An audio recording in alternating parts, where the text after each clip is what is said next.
Hey there, thanks for joining me in Vlogmas day 16. Oof. So it has been a busy, friend-packed day, and I'm wearing this like sleeveless dress because I'm in the car and I have the heater on, and that's just how I do. So pardon it, it's a little out of season. It looks a little out of season, but I'm just disclaiming all that. So I'm driving home after a jam-packed day full of friends and fun.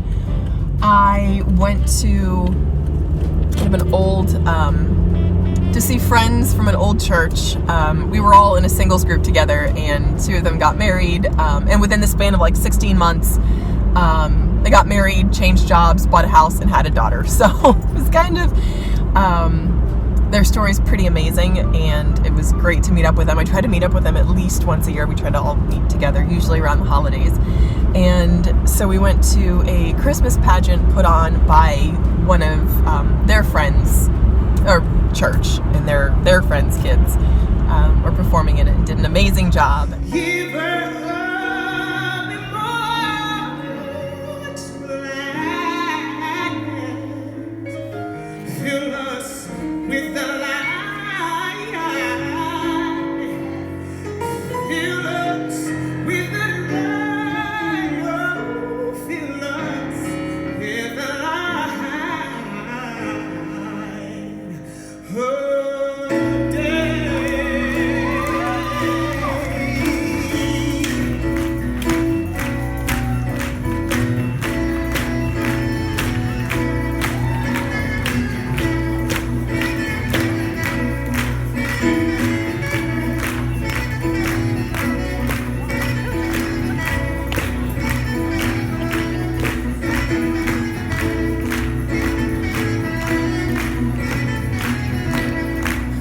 A lot of fun, and so after that we all went out to Cheesecake Factory for lunch, which was delicious. So the subject of this particular vlog is going to be why I refuse to feel behind, or what to do when you're feeling behind. But I'm also going to put in kind of like bits about what I do to how I structure my eating, because that's kind of starting to change, and I feel like it's working for me, so I wanted to kind of share that to document what I'm doing, as well as just to say kind of generally where I am. So we had lunch at Cheesecake Factory, and I'm driving home. Now I walked around, the restaurant was in a mall, so I walked around the mall, got in some steps, to see some sights, and then I treated myself to Red Mango, and now I'm heading home. So on the topic of feeling behind, it was interesting because there were two, so it was like two different families, and the women, I'm friends with the women, and they were both nurses and went through nursing school together, and they knew each other then, and that's when they were kind of like, they were both single at the same time, and they, I guess, had been single for a while and were kind of encouraging each other, and at one point, the one girl turned to the other one and was like, would you imagine, because now one girl has two kids and one girl has one daughter, so the one girl turned to my friend and was like, would you have ever imagined that we'd be sitting around a table with our kids? And I'm like, it's really neat. It's cool to think about it that way. And the reason I bring this up is because at two separate times, both, one of each set of parents, we were just kind of making like chit-chatty small talk, and one of each set of parents say, sometimes as a parent I just feel so behind, like I'm behind getting them in activities, and I always feel like I'm catching up. And I thought that was so interesting, because here they were celebrating this amazing sort of accomplishment that they both celebrated, having families and just being successful, by all accounts, gainfully employed, people that love and care about them, caring and loving and caring about other people. I think that's success. And yet still at some points, in some ways, and not super serious ways, just in little things and like day-to-day things, feeling behind. And I thought about that kind of, I guess, in the larger context of when you feel behind in the little things, but taking a step back to realize that you're actually winning the war. So that's another thing that I've been thinking about. So 3 things: feeling behind, larger context, the art of war, and my sort of nutrition. What's happening with my nutrition lately. So feeling behind. I feel like at some points everyone feels behind and everyone feels overwhelmed, and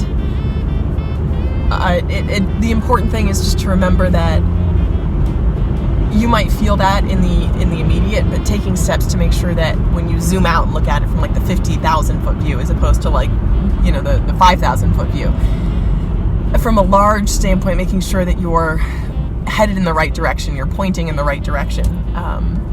And I think that's kind of the most important thing you can do. So that's that. Just kind of an observation that everyone, no matter where you are in life, everyone feels behind in some ways. So number 2 is the art of war. So this is the art of war. Interesting, because I had meant to read this sort of book for a while. So it's written, the book, or I guess it's like a pamphlet size. It's super short. It's like 60 pages. Was written by I want to say 5th century philosopher Sun Tzu, a Chinese general, and it's a classic. And it's basically sort of it's just like written in like sentence, like bullet format, and it's divided into maybe 15 sections, and there are maybe 30 to 50 just little sentences for each section. And I finally got a chance, I had some time last night to read it, and I was really sort of interested. So he talks about the 5, critical elements in being successful in waging war or in winning campaigns. And they are, let me see if I can remember them from memory. So number 1 is the moral code or moral character. Number 2 and 3 are heaven and earth. Number 4 is your, I guess, command who's in charge. And number 5 is your discipline, morals and discipline. I like discipline and habits. And I think what interests me, just because these are the 3 that I'm sure about: heaven, earth, and habits and disciplines. Because those are, I'm sure of those. And so what they are is, heaven, earth is things that you can't control. Things like your circumstances, the weather, things like that. Earth is things that you can control and you can find out about: the terrain, people, building, logistics, things like that.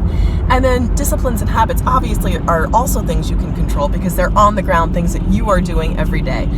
And I thought, if you think about your life as sort of a long, glorious campaign filled with many different infinite sort of battles, for lack of a better word, but campaigns, I like that better. Like you're like a military, like outgoing. And if you think of your life as that,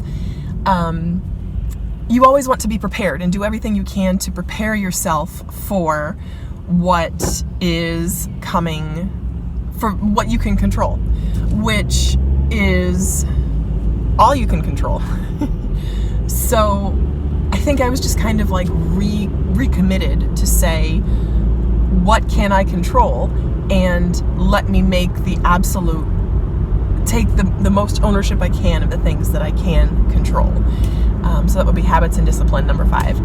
And learn all I can about what I can here on earth, and study all I can about heaven and the things that are beyond my control.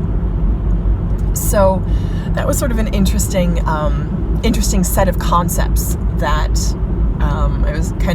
I exposed myself to yesterday, and I was really grateful for that time and for that. I really appreciated that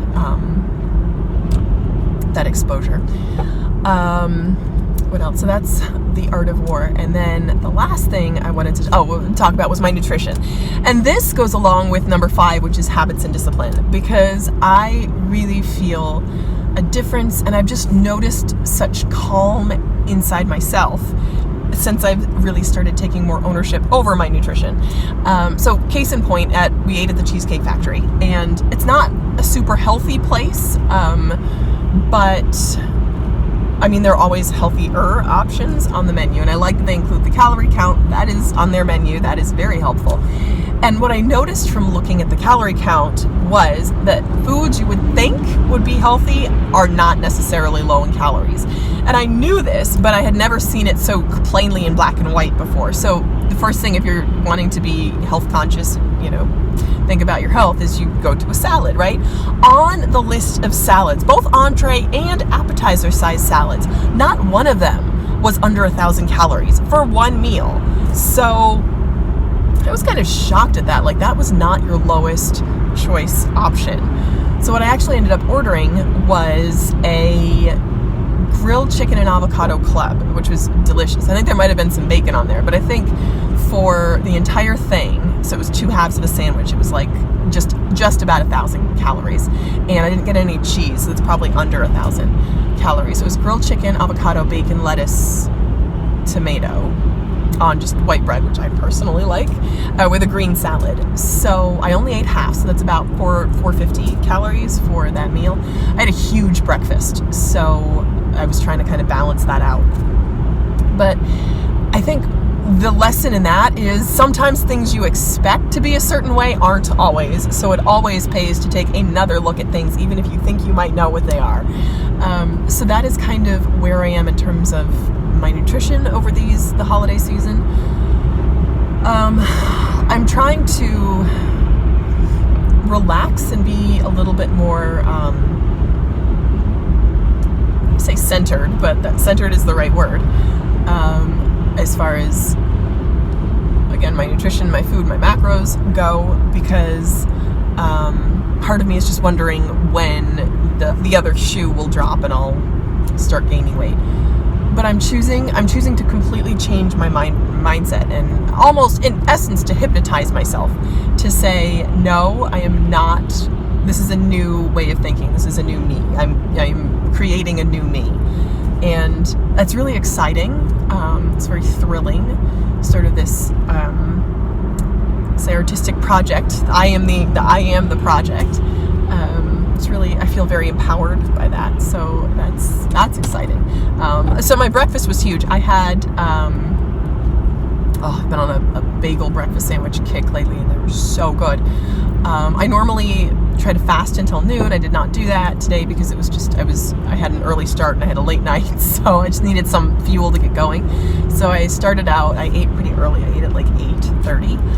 And I had like a quarter of a bagel and lox sandwich with hot peppers and cream cheese and lox, and I think there might have been, I don't know what else was on there, but it was delicious on like a bagel, onion bagel, just a quarter of it. And then I also had a cinnamon raisin bagel with tofu cream cheese because of the dairy. I try to avoid dairy as much as I can. So that was my breakfast. And then I treated myself to a Rice Krispies treat, so there you go.